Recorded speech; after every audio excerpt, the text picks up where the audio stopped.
Everyone, welcome to Sukku with laddu channel. మనకి రాబోతుంది అమ్మవారి నవరాత్రులు కదా. మనకి ఈ సెప్టెంబర్ 22 నుంచి స్టార్ట్ అయ్యి అక్టోబర్ 2 వరకు మొత్తం 11 రోజులైతే కనుక ఈ సంవత్సరం దసరా అనేది ఉంది. అలాగే 11 రోజులు ఈ సంవత్సరం ఎందుకు అంటే అమ్మవారికి తిథి మారినప్పుడు, అంటే 10 సంవత్సరాలకు ఒకసారి తిథి మారినప్పుడు 11వ అవతారం అనేది చేస్తారు. ఈ సంవత్సరం అమ్మవారిని కాత్యాయనిగా కూడా మనకి దర్శనం ఇవ్వబోతున్నారు. కాబట్టి ఈ సంవత్సరం మనకి దసరా నవరాత్రులు 11 రోజులు ఉంటాయి. నార్మల్గా అయితే కనుక 9 రోజులు ఉండి 10వ రోజున అమ్మవారికి ఉద్యాపన అనేది చెప్తా ఉంటారు కదా. అయితే మనం ఈ వీడియోలో అమ్మవారికి పూజ ఎలా చేసుకోవాలి అలా వాటి అన్నిటి గురించి అయితే కనుక మాట్లాడుకుందాం. ముందుగా మనం ఏ పండగ వచ్చినా ఏం చేసుకున్నా ఇంటిని అనేది చక్కగా శుభ్రంగా చేసేసుకుంటూ ఉంటాం. ఎలాగో మనకి ఈసారి సోమవారం నుండి స్టార్ట్ అయింది కాబట్టి చక్కగా ఆదివారం ఇళ్ళన్నీ క్లీన్ చేసేసుకొని, మామిడాకులు దొరికిన వాళ్ళు మామిడాకులు, లేదంటే వేపాకులు దొరికితే వేపాకులు అనేవి చక్కగా ఇంటికి కట్టుకోండి. గుమ్మాలకి పసుపు రాసుకొని పెట్టుకోండి. లేదు మీరు ఫ్రైడే పూజ చేసుకునే వాళ్ళు థర్స్డే కడుక్కుంటూ ఉంటారు కదా, మీకు అలాగ థర్స్డే ఇల్లు క్లీన్ చేసేసుకున్నా కూడా హ్యాపీగా క్లీన్ చేసేసుకొని యథావిధిగా నడిచేయచ్చు. అయితే ఆదివారం గ్యాప్ వచ్చింది కదా, నాన్ వెజ్ ఒకవేళ తిని ఉంటే కనుక ఆ రోజు అనేది మళ్ళీ ఇల్లు అనేది చక్కగా శుభ్రపరచుకోండి. అదొకటి చెప్పదలుచుకున్నది. అలాగే ఎప్పుడు ప్రతి పండక్కి మనం ఎలాగైతే కనుక ఇంటిని శుభ్రం చేసుకుంటామో ఫస్ట్ అక్కడ వరకు శుభ్రం చేసేసుకొని తర్వాత మనం పూజ చేసుకునే రోజు చక్కగా ఉతికిన బట్టలు వేసుకుంటే సరిపోతుంది. అలాగే ఈ నవరాత్రులు కొంతమంది ఏంటంటే అఖండ దీపం పెట్టి కలసం పెట్టి చేసుకుంటారు. ఎవరెవరి ఆనమా బట్టి వాళ్ళు చేసుకుంటూ ఉంటారు. అలాగే మనకి ఇక్కడ విజయవాడలో ఒక రకంగా జరిగితే వేరే అమ్మవారి, అంటే ప్రత్యేకించి కొన్ని అమ్మవారి క్షేత్రాలు ఏవైతే ఉంటాయో అక్కడ ఒక్కొక్క దగ్గర ఒక్కొక్కలాగా, అంటే ప్రాంతం బట్టి మనం పూజ చేసే విధానం మారుతుందేమో కానీ ఎక్కడైనా కూడా అమ్మవారికి చేసే నవరాత్రులు అనేవి ఒకటే, ప్రాంతాన్ని బట్టి చేంజ్ అవుతాయి. ఇప్పుడు ఫర్ సపోజ్ మనం వీధిలో ఇప్పుడు విగ్రహాలు పెడతా ఉంటారు నవరాత్రులకి, ఒక్కొక్క దగ్గర ఒక్కొక్కలా చేస్తూ ఉంటారు. కుంకుమ పూజ ఒక రోజు చేస్తే ఒకరోజు ఒకరు చేస్తారు కదా. అలాగా పూజ ఏదైనా కూడా మనం ఆమెను భక్తితో కొలిచే విధంగా అయితే కనుక ఉండాలి. అలాగే ఆడవాళ్ళ దగ్గరికి వచ్చేటప్పటికి ఓపిక ఉన్న వాళ్ళ గురించి చెప్తున్నా. ఓపిక ఎవరికైనా ఉంది అని అనుకుంటే అమ్మవారి ఎంత చక్కగా నీట్గా రెడీ అవుతుంది. ఇప్పుడు గోరింటాకు అవన్నీ మనం ఫోటోలో చూస్తూనే ఉంటాం కదా.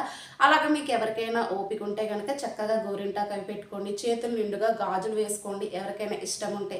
లేదు అనుకుంటే మామూలు గోల్డ్ బ్యాంగిల్స్ వేసుకుంటున్నారా, నార్మల్ బ్యాంగిల్స్ అయినా కూడా చేతికి గాజులు ఉండేటట్టు, ఎక్కువగా మట్టి గాజులు ఉండేటట్టు ప్రిఫరెన్స్ ఇవ్వండి.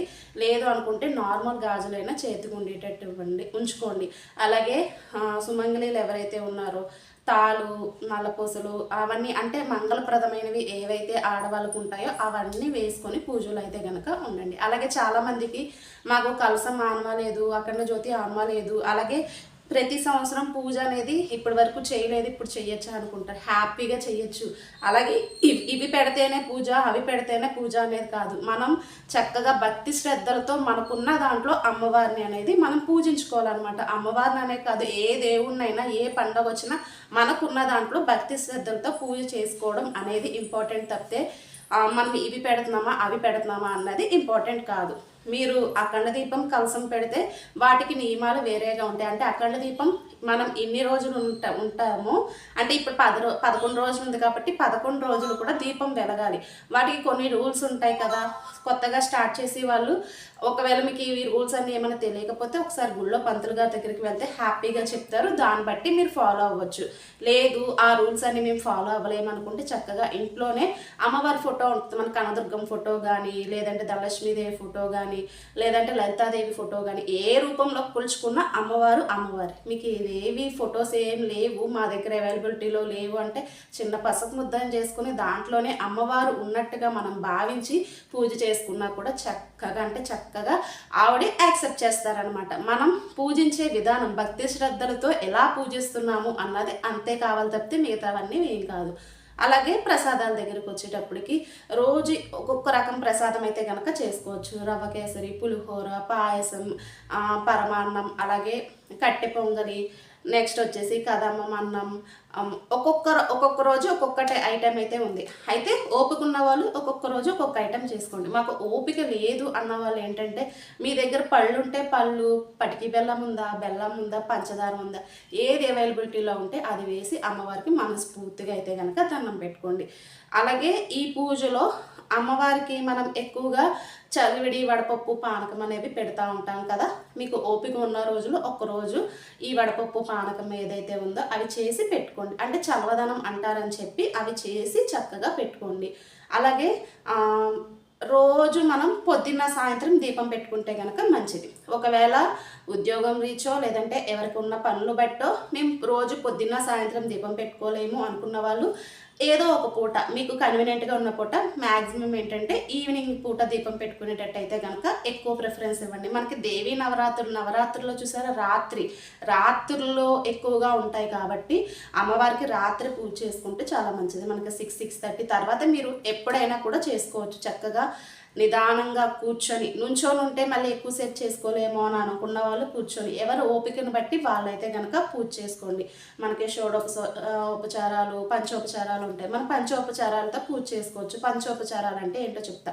ధూపం, దీపం, గంధం, పుష్పాలు, నైవేద్యం. ఇవి 5 అందరికీ అవైలబిలిటీలోనే ఉంటాయి కాబట్టి ఈ పంచోపచారాలతో చక్కగా పూజ చేసుకొని మీకున్న నైవేద్యం ఏదైతే పెడతారో ఆఖరిలో హారతి అయితే కనుక ఇచ్చి మనస్ఫూర్తిగా అయితే కనుక అమ్మవారిని దండం పెట్టుకోండి. అలాగే మాకు ఇవి కూడా ఓపిక లేదు, కొంతమంది పెద్దవాళ్ళకో లేదంటే కనుక ఎవరి ఆరోగ్య పరిస్థితిని బట్టి వాళ్ళకి మాకు ఇవి చేయడానికి కూడా ఓపిక లేదు అని అనుకున్న వాళ్ళు చక్కగా మనసులో స్మరిస్తూ ఉండండి. అలాగే మనకి అమ్మవారి గుళ్ళో అంటే వీధుల్లో అమ్మవారిని పెడతా ఉంటారు కదా దసరా ఉత్సవాలకి. అప్పుడు చక్కగా పొద్దున్న సాయంత్రం అమ్మవారి దగ్గరికి వెళ్ళి అక్కడ మనకి ఏదో ఒక పంతులు గారు చదివే మంత్రాల్లో ఏదో ఒక మంత్రం అయితే కనుక చక్కగా వినిపిస్తూ ఉంటుంది. ఆ వినిపించిన మంత్రాన్ని మీకు నచ్చినన్ని సార్లు అయితే కనుక స్మరించుకోండి. ఎక్కడ ప్రసాదం ఏదైతే ఇస్తారో ప్రసాదం తీసుకొని మనస్ఫూర్తిగా అయితే కనుక మీరు అమ్మవారిని కొలవండి. ఎవరికైతే ఆరోగ్యం బాగోదో లేదంటే కనుక మానసికంగా ఏమైనా సమస్యలు ఉన్నాయో వీళ్ళు ఖచ్చితంగా మీరు రోజు ఏదో ఒక రూపంలో వెళ్ళి అమ్మవారిని మీరు ఇంట్లో పూజ చేసుకోని అవసరమేమీ లేదు. అమ్మవారి దగ్గరికి వెళ్ళి మీ బాధ లేదంటే కనుక ఇవేమి కాకుండా చక్కగా కంటి నిండా అమ్మవారిని ఈ 9 రోజులు చూడండి. ఖచ్చితంగా మీకు లాస్ట్ డే కల్లా కూడా ఆ ఇయర్లో కొన్ని రోజులైనా కూడా చాలా ప్రశాంతంగా ఉంటుంది. అయినా కూడా ఒక తెలియని ఎనర్జీ అనేది వస్తుంది అనమాట. ఇది ఎవరైనా ఉండి ఫాలో అవ్వండి. ఫాలో అయిన తర్వాత నాకు కామెంట్ చేయండి. ఇది ఖచ్చితంగా అంటే నెరవేరుతుంది. ఇది నా లైవ్ ఎగ్జాంపుల్ అనమాట. అందు గురించి నేను ఇంత గట్టిగా చెప్పగలుగుతున్నా. ప్రసాదాలు ఏవైతే చేసుకోవాలో అవి చెప్పాను కదా. అలాగే చాలామంది కుంకుమ పూజ కూడా చేసుకుంటూ ఉంటారు ఈ నవరాత్రుల్లో. కుంకుమ పూజ చేసుకోవాలి కదా అని ఇంట్లో గురించి చెప్తున్నా. బయట గుళ్ళలో కూడా చేపిస్తూ ఉంటారు. అప్పుడు పంతులు గారు చెప్తారు కదా కొంచెం కొంచెం వేయమని. అలాగే ఇంట్లో చేసినప్పుడు కూడా మన దగ్గర కుంకుమ ఉంది కదా అని వేసేయకూడదు అనమాట. చక్కగా ఈ 3 వేళ్ళు పట్టుకొని కొంచెం కొంచెంగా మీకు అమ్మవారి దుర్గా అమ్మవారి అష్టోత్తరాలు వస్తాయా లేదంటే కనుక లలితా సహస్రనామం చెప్పుకుంటారా, మీకు అమ్మవారికి సంబంధించిన ఏ వచ్చినా కూడా చదువుకోవచ్చు అనమాట హ్యాపీగా. 2 పూట్ల చేసుకుంటే మంచిది. మీకు ఏ పూట కన్వీనియంట్గా ఉంటో ఆ పూట ఈ ఏవైతే ఉన్నాయో ఆ మంత్రాలు మీకు వచ్చినని చదువుకోవచ్చు. మాకు ఇవే మంత్రాలు రావు అని అనుకున్నప్పుడు ఓం శ్రీ మాత్రే నమః అని కూడా అనుకోవచ్చు అనమాట. అయితే ఓం శ్రీ మాత్రే నమః అన్నది ఒక సింగిల్ టైం అంటే మనకి అన్నిసార్లు మేమేమి చదవలేదు అన్న ఫీల్ అయితే కనుక, అంటే చదవలేదంటే అమ్మవారిని పూజించుకోలేదు అనే ఫీలింగ్ ఉంటుంది కదా. అలాంటప్పుడు ఏంటంటే ఓం శ్రీ మాత్రే నమః అన్నది 108 టైమ్స్ అయితే కనుక చక్కగా చదువుకోండి. అంటే మీకు నోరు తిరుగుతుంది కాబట్టి అది చక్కగా చదువుకోవచ్చు. లేదు మీకు ఏవైనా వస్తే కనుక అమ్మవారికి సంబంధించినవి చదువుకోండి. అలాగే మనం ఇంట్లో రోజు పూజ చేసుకున్నప్పుడు మనం ఏ పండగ చేసినా కొన్ని నియమాలు అనేవి ఉంటాయి కదా. ఇల్లు క్లీన్ చేసుకున్న తర్వాత అప్పుడు మాంసాహారం తినకూడదని చెప్పి కొంతమంది చెప్తా ఉంటారు. అంటే మాంసాహారం తిని పూజ చేయకూడదని చెప్పి, లేదంటే కనుక ఇంకా బ్రహ్మచర్యం అని, లేదంటే నేల మీద పడుకోవాలని ఇవి ఉంటాయి. మనం ఈ నియమాలు అన్నిటినీ ఫాలో అవ్వి మనం పూజ చేసుకోవాలని సంకల్పం తీసుకుంటే ఖచ్చితంగా అన్నిటినీ ఫాలో అవ్వాలి. లేదు మేము మాంసాహారం తినకుండా ఉండలేము, ఓన్లీ రోజు పొద్దున్న సాయంత్రం స్నానం చేసి దీపం పెట్టుకుంటున్నాము అన్న సంకల్పం తీసుకుంటే కనుక ఆ సంకల్పం తీసుకోండి. కొంతమంది ఏంటంటే ఉపవాసం ఉండి పూజ అయిన తర్వాత ఆఫ్టర్నూన్ తింటారు, మళ్ళీ ఈవినింగ్ ఏంటంటే ఏ ఫ్రూట్స్ టిఫినో చేస్తారు.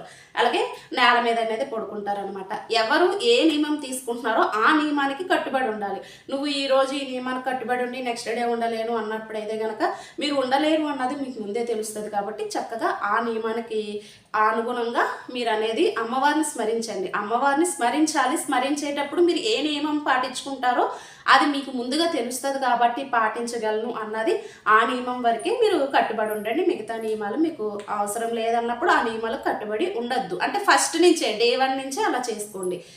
ఖచ్చితంగా దేవాలయాలు ఏదైతే ఉన్నాయో మనకి ఆ దేవాలయాలకు వెళ్ళి ఖచ్చితంగా పూజలో పార్టిసిపేట్ అయితే కనుక చేయండి. అలాగే మనకి ఆ రోజు ఈ నవరాత్రుల్లో ఏ రోజైనా ఎవరైనా ఇంటికి వచ్చారనుకో మీకు తోస్తే తాంబూలం ఇచ్చుకోండి, లేదంటే పళ్ళు ఇచ్చుకోండి. పళ్ళు కూడా లేవు అని అనుకున్నప్పుడు పువ్వులు అయితే కనుక ఇచ్చుకొని బొట్టు పెట్టి అయితే కనుక పంపించండి. అంటే అమ్మవారి స్వరూపంగా భావించి పంపించాలన్నమాట. ఇవన్నీ చేసుకోండి.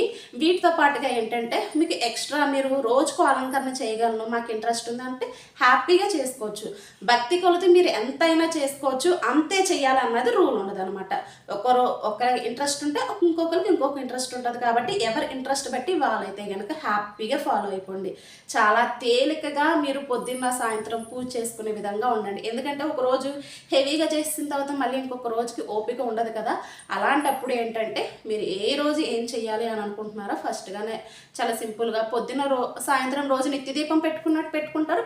అమ్మవారిని స్మరించుకోండి, చక్కగా అయిపోతుంది అనమాట. కొంతమంది అమ్మవారి ప్రతిమలు ఇంత ఉంటాయి కదా మనకి, అవి తీసుకుంటూ ఉంటారు. అవి లేవనుకోండి మనకి అందరికీ పెళ్ళైన వాళ్ళందరికీ ఏంటంటే రూపులు ఉంటాయి.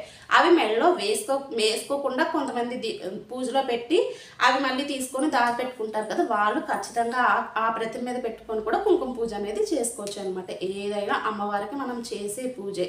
అలాగే పూజ తర్వాత కుంకుమ ఉంటుంది కదా, ఆ కుంకుమని అలాగ వేస్ట్గా పడేసి పురుగులు పట్టేసేటట్టు చెయ్యొద్దు. చక్కగా ఒక డబ్బాలో వేసుకొని రోజు నుదుటిని పెట్టుకోండి. ఎందుకంటే మనం రోజు పూజ చేసాం, ఆ కుంకానికి శక్తి అనేది ఉంటుంది అనమాట. మనం బయటకు వెళ్ళినప్పుడు ఇంట్లో ఉన్నప్పుడు పెట్టుకుంటే చక్కగా మంచి ఫలితాలు అనేవి వస్తూ ఉంటాయి. కాబట్టి ఇవన్నీ చేసుకోండి. పూజ అనేది రోజు చేసుకోవాలంటే రోజు చేసుకోండి. ప్రసాదాలకు కంగారు పడద్దు. మన దగ్గర ఏ ప్రసాదం ఉంటే ఆ ప్రసాదం రోజుకు ఒక అలంకరణ చెయ్యాలా అన్నది కూడా ఏమీ ఇబ్బంది పడద్దు. మీకు ఓపిక ఉన్నప్పుడు చేసుకోండి. అలాగే ఏ పంచోపచారాలతో రోజు పూజ చేసుకోండి. చక్కగా అమ్మవారిని ధ్యానించండి. ఆ రోజుల్లో కొట్లాటలకు కానీ వీటికి వీలైనంత వరకు వెళ్ళకుండా ఉండండి. వాళ్ళు ఎదుటి వాళ్ళు మనకు అన్యాయంగా వచ్చేసి కొట్లాడుతున్నారు, మనం ఏం అనకూడదు అంటే అది తప్పు అవుతుంది. కాబట్టి వీలైనంత వరకు మీరు చక్కగా కొట్లాటలకు వెళ్ళకుండా ఉండి చక్కగా ప్రశాంతంగా అమ్మవారిని స్మరించుకోండి, ధ్యానించుకోండి. ఈ రోజులు అనేవి చాలా పవర్ఫుల్ అనమాట. ఆ పవర్ఫుల్ రోజుని మిస్యూజ్ చేసుకోకుండా చక్కగా యూజ్ చేసుకొని మీకు, మీ కుటుంబంలో ఉన్న వాళ్ళకి, మీ చుట్టుపక్కల ఉన్న వాళ్ళకి అంతా మంచి జరిగేటట్టు, అంటే చుట్టుపక్కల వాళ్ళు కుటుంబంలో ఉన్న వాళ్ళు మంచిగా ఉన్నారు అనుకోండి, ఆబ్వియస్గా మనం మంచిగా ఉంటాం. కాబట్టి ఆ విధంగా ఆలోచించుకొని అయితే కనుక ఈ దసరా నవరాత్రులు హ్యాపీగా చేసుకోండి. ముందుగానే అందరికీ దసరా శుభాకాంక్షలు. Thank you so much for watching. ఏమైనా డౌట్స్ ఉంటే కామెంట్ చేయండి. Thank you.